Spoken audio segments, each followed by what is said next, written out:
sekarang juga memang ekonominya nggak seperti dulu. Dulu kan bisa bangun rumah besar. Ya, betul. Gitu kan. Dulu kira-kira Pak Dadang sendiri sebagai petani tambak juga ya dulu ya? Sampai sekarang masih ya? Masih. Dan itu kalau boleh tahu nih Pak ya, perbandingan dulu dengan sekarang. Dulu itu penghasilannya berapa di tambak aja gitu kan? Nah sekarang berapa gitu? Saya bingung ceritanya. Artinya persentase aja Oke deh. Tadi dulu, pagi aja saya 3 tambak itu saya ngecek ke karyawan ya, yang nunggu tambak itu cuma dapat 4 ekor 5 ekor udangnya. Gitu sih. Iya. Kemana itu tuh Pak? Ya bukannya kemana, mungkin kalau untuk sekarang memang faktor cuaca. Satu, biasanya di cuaca musim dingin biasanya udah nggak kuat bertahan dingin. Oh gitu. Tuh, ya itu masalahnya. Kalau dulu tahun kemarin kita masih alhamdulillah lah, masih sehari berapa kilo? Dapatlah ada yang 5 kilo, 6 kilo gitu kan. Lumayan, masih ada Pak. sisanya lah gitu dengan apa namanya produksi gitu kan. Masih ada lebihnya. Kalau untuk sekarang kita cuman kerja bakti aja, makan kurang. Astagfirullah. Tapi emang drastis banget sih Pak ya? Iya, drastis untuk tahun-tahun sekarang ini. Abrasi, terus tadi limbah dari pabrik-pabrik. Iya, pabrik. Mungkin kemarin juga kan mungkin dengar juga infonya Pertamina itu yang di bawah laut itu jebol. Allah. Itu kan mungkin efeknya sekarang kerasa gitu kan. Dulu sih nggak kerasa. Gitu. Ya Allah Pak. Udah mah jauh dari Kemana-mana ya. Kemana-mana. Terus kondisinya kayak begini. Mau nambak malah ada limbah, Iya, ada abrasi. gitulah. Allahu Akbar Pak. Tapi Pak Dadang masih bertahan ya di sini ya? Ya, kita bertahan di sini. Ya memang satu mungkin mata pencaharian di sini. Terus juga kita mendapatkan amanah ya. Mendapatkan amanah air bersih dari BWA yang kita kelola gitu. Gitu. Iya. Nah kalau terkait dengan air bersih ini gimana itu Pak ceritanya Pak? Bisa dapat dari BWA gitu. Ceritanya dulu sebelum BWA kesini itu kita kenal dengan Bu Ira. Bu Ira. Iya. Kita dengan Bu Ira itu sekitar 2017 atau 2016. Dia mungkin ada dari perusahaan yang untuk CSR buat bantuan untuk pendidikan. Perusahaannya apa itu Pak? Itu perusahaan Samudra Indonesia ya? Indonesia ya itu. Dan mereka itu awalnya ya tidak serta-merta dia datang langsung kita kasih bantuan ini enggak. Ya, asesmen dulu Pak. Asesmen dulu, prosesnya hampir 2 tahun. Apa setahun apa 2 tahun lah gitu ya. Pokoknya membutuhkan proses juga. Kan. Ya mungkin tidak serta-merta mereka itu mungkin dia melihat pun keadaan kitanya bagaimana gitu kan. Dan yang jadi kita nggak pernah minta ke beliau. Oh, berarti ngalir gitu aja ya? Ngalir begitu aja. Kita tanpa proposal, tanpa apa gitu. Ya mungkin kalau tanpa proposal itu bohong. Minimal proposal itu adalah untuk pengeluaran uang mereka gitu, tetap ya, harus dokumen lah gitu kan. Tapi kalau secara ininya memang udah ada gitu. Cuma kita untuk pembuktian aja gitu. Buat laporan kantor mungkin gitu. Terus gimana tuh Pak? Dari ketemu Bu Ira terus asesmen ya Bu? Iya, betul. Memang sebelum Bu Ira pun saya punya perahu pribadi. Punya perahu pribadi karena saya miris melihat anak-anak waktu itu pulang sekolah. Kita waktu itu belum punya bangunan banyak. Gitu. Di sekolahan. Di sekolah itu, iya. Kalau yang tadi kita kan di MTS-nya. Kalau dulu itu lembaga kita pagi untuk MI, Madrasah Ibtidaiyah. Kalau siang itu untuk MTS-nya. Oh, gantian. Gantian, sip jadi 2 sip lah gitu kan. Nah, anak-anak yang masuk siang itu pulangnya jam 5. Waduh. Masuk jam 1 kan, pulang jam 5. Otomatis masyarakat yang nggak punya kendaraan terus memang dia tidak punya akses yang menuju ke rumahnya. Memang harus menggunakan perahu. Gitu kan. Nah, kita antar jemput mereka dengan biaya sendiri. Gitu. Ya mungkin nggak lama lah Lama gitu kan. ya. Ya hampir ada 2 atau 3 tahun. Kalau nggak lama mau sebulan dong. itu 2-3 tahun mungkin. Itu awalnya mungkin SI merasa prihatin melihat keadaan kita gitu kan. Gitu. Kemudian setelah itu mereka cek lokasi kita. Cek lokasi kita, dan sebelumnya pun kita kita tawarkan sekolah-sekolah yang negeri juga. Untuk bantuan-bantuan tadi. Kalau dulu kita memang kenal Bu Ira dan Ibu gitu kan, dari istri saya gitu kan. Dia kebetulan beliau ngajar di SMA, kita tawarkan ke SMA. Dia enggak, karena memang yang ingin dibantunya adalah sekolah swasta, bukan sekolah negeri. Yang itu dari SI-nya. Ya, SIP saja, Samudra Indonesia Peduli. Nah, lambat laun mungkin karena merasa prihatin dengan kondisi anak-anak, maka tahun 2007 itu diluncurkanlah perahu sekolah. Oh, Masya Allah. Perahu sekolah untuk angkutan sekolah. Memang tadinya khusus untuk beberapa sekolah awalnya, tapi karena murid kitanya banyak yang dari Muara, memang mayoritas yang sekolah dari Muara itu ke Madrasah Sanawiyah. Itu karena memang di sini kalau sekolah ke SMP itu dari tempat kami sekitar 7 kilo. Jadi mungkin mereka cari yang terdekat. Gitu. Terus kemudian ada perahu. Ada perahu, ya. Jadi Samudra Indonesia itu. Betul. Ya? Dan itu sangat bermanfaat sekali. Alhamdulillah. Tadi saya sempat naik itu kan, kita kan sempat naik. Iya. Dan saya baru pertama kali. Itu yang regenerasi yang kedua. Oh, itu yang kedua. Itu yang kedua. Dulu yang pertama namanya Sinar Wakatobi. Dan Sinar Wakatobi ini sekarang sudah ada di Lombok. Oh, jauh juga. Sekarang di Lombok kita diganti malah yang lebih bagus. Masya Allah. Karena memang melihat dari sisi kebermanfaatannya itu betul, Pak ya. Iya. Nah, kemudian dari situ gimana tuh Pak? Ketemu BWA-nya prosesnya? Ketemu BWA, datanglah yang pertama ke situ Mas Agil. Mas tanya kondisi air gimana di sini, betul. Berarti BWA itu dari Samudra Indonesia mungkin? Iya, betul, perantaranya. Oh, gitu. Perantaranya. Terus memang bukan hanya di sini aja yang buat rencana calon, itu ada yang di Kampung Beting juga. Tadinya. Ayo mangga, kita bilang gitu kan. Tinggal mau di Beting ataupun di sini sama aja. Prosesnya lama juga, BWA juga hampir 2 tahun kayaknya. 2 tahun ya. 2 tahun mungkin karena beliau yakin di sini, maka dibangunkanlah di sini gitu kan. Nah, memang berat bagi kita gitu ya. Kenapa, Pak? Beratnya apa? Kita mendapatkan amanah masa wakaf itu ya, dalam artian mereka memberikan bantuan kepada kita, dalam arti bukan berat kita menerima bantuan yang takut ada yang kemakan oleh kita. Masya Allah. Itu kan. Hati-hati banget. Hati-hati gitu kan. Pokoknya yang kepake kita catat. Otomatis ada yang kepake ya mungkin kita minta ikhlas ridhonya sama yang mewakafkan gitu kan. Itu.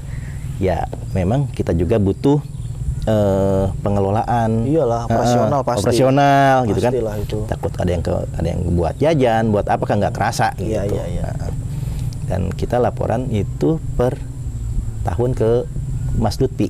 Oh, per tahun ya? Per tahun kita minta laporannya. Karena kalau sedikit 2 bulan kasihan, nanti cuma 2 lembar. Kalau biar banyak kan urisannya. Gitu. Dan alhamdulillah dengan adanya BWA ini kita bisa membantu perekonomian masyarakat kecil juga. Dengan cara apa? Mereka membeli air ke kita dengan harga 4.000. Oh, air ini? Air siap minum ini. Air 4.000 dia jual bisa sampai 8 atau 9.000. Dia yang keliling. Kita nggak keliling. Kenapa kita nggak keliling? Karena banyak rekan-rekan kita juga yang punya air, dia yang keliling masalahnya gitu. Oh, jadi konsepnya adalah setelah adanya wakaf apa sih namanya ini, depot air. Depot air minum. Depot air minum yang diberikan di sini, dikelola oleh Pak Dadang dan rekan-rekan di sini. Iya, betul. Kemudian digunakan untuk dijalankan sebagai wakaf produktif berarti. Iya, betul. Terus warung-warung tadi itu udah ada berapa warung Pak yang termanfaatkan dari yang hasil? Dari sini yang saya kadang-kadang dia beli, ntar 2 minggu enggak gitu kan. Mungkin kalau dihitung udah 15 warungan lebih lah. 15 warung ya. Dan itu per bulan rata-rata berapa galon, Pak? Kalau untuk bulan sekarang musim penghujan itu rata-rata paling 7 sampai 800 galon. Banyak itu. Per bulan. Iya, Pak. Hitungan kecil. Masih kecil ya? Ya. Dulu pernah waktu musim kemarau kita sampai 1.100 galon. 1.100 galon pengeluaran. Masya Allah. Benar-benar terbantu ya di sini ya. Alhamdulillah. Nah, kebermanfaatannya selain ke pedagang-pedagang kecil nih, Pak, kemana lagi, Pak, dari hasil penjualan tadi memang kita menyisihkan untuk maintenance ya, untuk perawatan, untuk apa yang perlu kita ganti. Ya memang kita nggak lapor ke sana gitu kan. Kita langsung kerusakan kita ganti, langsung kerusakan kita ganti. Gitu. Ya, dari hasil itu. Dari hasil itu. Itu jadi nggak kita kirim paling kita via WA, Mas ini ada yang rusak, cuma laporan gitu kan. Aja, laporan aja bentuknya. Jadi untuk operasional udah bisa cash flow sendiri. Udah cash flow sendiri. Karena kan biasanya kan ada yang memang beberapa pengelolaannya itu agak kurang bisa. Ya. Gitu kan. Tapi alhamdulillah ini bisa ya. Alhamdulillah ini bisa berjalan. Bahkan untuk tahun kemarin kita bisa ngasih tambahan THR buat guru-guru ya. Oh gitu, dari sini? Dari sini. Masya Allah. Ya, kita berapa guru, Pak, yang? Semua guru yang ada di sekolah. Ada 30 ada mungkin? Sekitar 30-an. 30? Iya. Ya walaupun nominalnya nggak besar.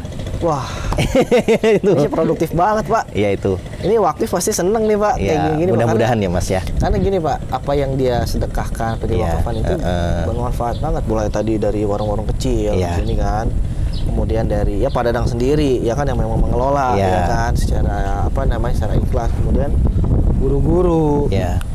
Kemudian kalau untuk sekolahnya ada nggak, Pak? Kalau untuk sekolah kita support dia kalau ada kegiatan. Oh, kegiatan. Kegiatan dalam artian dari sekolah kan dia mengajukan ke proposal ke sekolah biasanya buat hadiah. Kita mensupport untuk hadiah. Oh, hadiah. Buat siswa-siswanya itu buat ya? siswa-siswa yang misalkan lomba 17 Agustus gitu ya. Kita support gitu. hadiah. Masya gitu kan. Allah. Ya nggak banyak sih, ya sekitar 900 sampai 1 juta. Tapi kan begini, Pak, bukan masalah banyak atau tidaknya. Tapi yang penting kebermanfaatannya itu nggak cuma satu titik. Iya, betul. Ada 3 titik terakhir nih, ya kan? Dan 1 titik yang awal tadi itu, warung-warung kecil itu kan ada 15 warung. Iya, betul. Kemudian ada lagi guru-guru 30. Siswa itu berapa itu? Kan? Banyak banget gitu. Kalau menurut saya pribadi itu memang nilainya itu cukup banyak.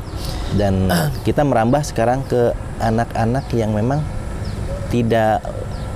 anak-anak yang layak dibantu. Yang kemarin yang sudah saya laksanakan tuh kedua siswa MTS, 1 siswa MI dan 1 siswa MTS. Saya belikan seragam, 3 seragam. Kan dapat seragam lagi. Saya belikan 3 seragam. Dari sini juga. Dari sini juga uangnya. Dari wakaf. Dari wakaf juga, iya. Waduh, Pak, Masya Allah. Karena agak susah cari orang yang memang bisa ngelola amanah. Ya kan, karena kan berat ya, Pak ya. Ya itu mungkin saya juga padahal Mas, saya juga takut, Mas. Nah, jujur saya takut. Tadi kan juga bilang takut pada kan. Tapi kenapa, Pak, kok bisa maksudnya bisa terus berjalan seperti itu? Dalam artian kita mungkin dikasih amanah beliau dengan para wakif mewakifkan harta bendanya berupa air siap minum kan ya. Kita mewakifkan tenaga kita untuk membantu mereka gitu kan. Yang gitu. Ya minimal kita walaupun kita nggak bisa membantu secara materi, kita dengan tenaganya lah minimal seperti itu. Gitu. Ya mungkin ya ada yang rezekinya yang kemakan oleh kita gitu kan. Gitu.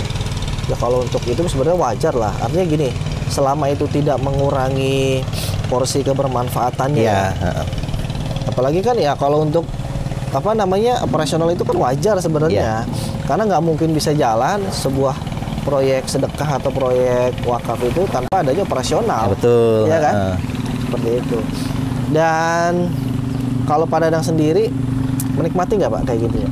Sangat menikmati, Mas. Sangat ya? Iya, sangat. Gimana menikmati. Pak biar bisa menikmati kayak gini, Pak? Karena kan saya juga perlu tips.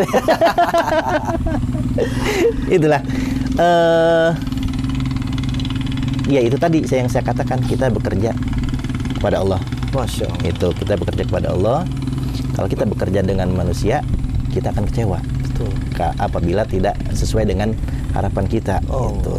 Itu mungkin Berarti, jadi dasar kita bisa bertahan di sini. Tahan ya. Iya. Dan Pak Dadang nggak memandang terlalu besar materi apa yang dikerjakan ya. Iya, Yang betul. penting bisa membantu orang. Bisa membantu orang. Nah, berarti Pak Dadang punya harapan apa Pak untuk kegiatan Pak Dadang nih yang sosial kemasyarakatan seperti ini? Iya, harapan kedepannya sih saya pengen buat pesantren, Mas. Amin, mudah-mudahan buat pesantren ya. Itu harapan saya gitu ya. Ya walaupun entah kapan gitu ya. Kenapa? Saya dulu nggak belajar ngaji. Allah Akbar ya. Gitu. Ya. Dengan minimal, walaupun saya nggak bisa ngaji, ya kita bareng-bareng bisa ngaji lah dengan mereka gitu. Harapan ini cuma harapan. Dulu pun harapan saya pengen punya perahu itu 4 tahun gitu Masya kan. Allah. Pengen punya dikasih bangunan juga berapa tahun harapannya. Kita proposalnya. Berarti apa namanya? Kenapa harus ada pesantren di sini Pak? Apa melihat anak-anak atau gimana? Ya. Anak-anak juga. Karena saya miris Mas ya. Dulu mungkin di Kampung Blubuk tadi yang di sekolah MTS itu mungkin banyak santri lah, banyak orang yang peduli terhadap agama. Tapi sekarang lebih miris lagi, bahkan ada juga siswa yang nggak bisa huruf hijaiyah, nggak hafal huruf hijaiyah sama sekali. Makanya perjuangan di sini mungkin lebih besar dibandingkan dengan sekolah-sekolah pesantren yang lain. Iya, betul. Kalau pesantren kan memang didasari dari siswa yang sudah bisa. Kalau kita memang dari nol gitu. Ada yang nggak bisa kita leskan sampai di waktu-waktu istirahat mereka untuk menghafal, ya minimal hafal huruf lah. Itu. Masya Allah. Kemudian untuk harapan ini Pak, apa namanya, Pak Dadang untuk mengabdi nih, harapannya apa nih? Ya gimana ya, bingung Mas. Ya mudah-mudahan selalu istiqomah lah mengabdinya, seperti itu, bisa menjalankan amanah yang disampaikan oleh orang tua. Dalam artian gini, mungkin secara ekonomi di sekolah itu bukan untuk usaha, gitu kan ya. Kalau kalian pengen kaya, ya harus berdagang. Berdagang ya. Iya, pasti ketahuan untungnya kan. Kalau di sekolah apa, gitu kan. Bukan kita munafik, kita nggak butuh uang. Kita butuh. Secara manusia kita butuh. Tapi namanya itu tadi, rezeki tadi. Kita ngabdinya di sekolah, mengabdikan dirinya di sekolah, tapi dapat hasilnya dari yang lain. Mungkin itu. Berarti Pak Dadang sekarang di sekolah itu masih ngajar atau posisinya udah jadi kepala sekolah nih Pak? Kalau udah lama Pak di situ Pak. Aduh. Jadi apa ya Mas? Kalau secara administrasi mungkin ibu yang jadi kepala sekolah. Kalau kenapa saya disebut sering disebut kepala sekolah? Karena memang saya yang sering di sana gitu. Berarti Pak Dadang apa di sana? Saya bagian Wakasek kurikulum. Oh, Wakasek kurikulum. Ya. Wah, Masya Allah. Itu siswanya tadi banyak juga tuh Pak ya? Ada berapa Pak? Ada 165 untuk MTS, ya nggak jauh beda lah dengan MI-nya. Paling 150-an MI-nya. Ya memang secara manusiawi kita butuh. Ekonomi, kita butuh buat biaya pendidikan anak, biaya dan sebagainya lah. Kita juga nggak munafik. Iya. Tapi kita nggak mencari dari sana. Gitu. Masya Allah. Berarti mudah-mudahan Pak Dadang ini istiqomah ya Pak. Amin, amin. Karena umat Muslim itu butuh orang-orang kayak Pak Dadang nih. Kalau bisa nih lebih banyak lagi nih Pak Dadang lainnya. Ya. Padahal saya belum nggak bisa apa-apa Mas. Cuman karena apa kan ya? menurut Pak Dadang kan memang nggak bisa apa-apa. Ya, tapi kan kita melihat dari buktinya, ya kan? Bukti yang ada memang itu adalah suatu data yang nyata gitu loh, yang nggak bisa diputar balikan dan sebagainya. Mudah-mudahan apa namanya, wakaf sarana air bersih ini bisa bertahan. Amin, ya. Bisa bermanfaat juga buat masyarakat di desa Pantai Bahagia ya. Betul. Dan sekitarnya, apalagi Kecamatan Muara Gembong seperti ini ya. Mudah-mudahan ya video yang kita bikin ini dilihat oleh stakeholder lain ya. Amin, ya. Mudah-mudahan bisa banyak stakeholder datang ke sini memperhatikan masyarakat di Muara Gembong karena memang saya ngeliatnya miris sekali. Aduh. Kayak itu bener ya. Kayak pengen kalau saya suruh tinggal di sini saya nggak mau. Gitu kan. Jauh dari mana-mana Pak. Iya betul. Makanya dulu kakak di sini kalau yang mau ngabdi di sekolah itu pasang benderanya gede-gede. Oh gitu. Iya. Jadi kadang-kadang didoktrin dulu sama beliau. Jadi di sini sekolah tidak ada uang. Oh gitu. Gitu. Dalam artian jangan mengharapkan gaji dari sekolah. Masya Allah. Gitu. Jadi apa ya, yang guru-guru yang ngabdi di sana memang kebanyakan alumni dari MTS juga. Mungkin kalau dari lulusan pun kita nggak kalah dari sekolah-sekolah yang lain. Bahkan yang udah jadi ASN juga banyak, terus juga dari jadi petugas kesehatan, bahkan sampai ada emang sih kebetulan masih keponakan, dia langsung ke perwira polisi. Oh. Itu sekarang udah apa ya pangkatnya? Udah letda lah. Letda? Oh, Masya Allah. Dia langsung dari ya lulusan sekolah Rombeng itu. Masya Allah. Lulusan sekolah Rombeng tapi bisa jadi perwira ya? Iya. Letnan 2 berarti ya? Dulu kan Letnan 1 ya. Kalau saya nggak hafal deh kalau di polisi itu. Oh iya. Saya juga kurang hafal sih. Tapi saya hafalnya yang di tentara itu, Letnan 1, Letnan 2 gitu taunya. Kalau sekarang kan udah berubah namanya. Iya gitu. Benar. Berarti di sini potensi anak-anaknya juga masih bagus sebenarnya ya? Kalau mungkin daerah nelayan ya, otaknya ya tadi itu karena sering makan ikan kali ya. Makanya bagus. Yang bagus banget. Bagus banget. Yang kurang-kurang. Oke, Pak Dadang, terima kasih. Oke, siap. Ya. Iya. Masya Allah.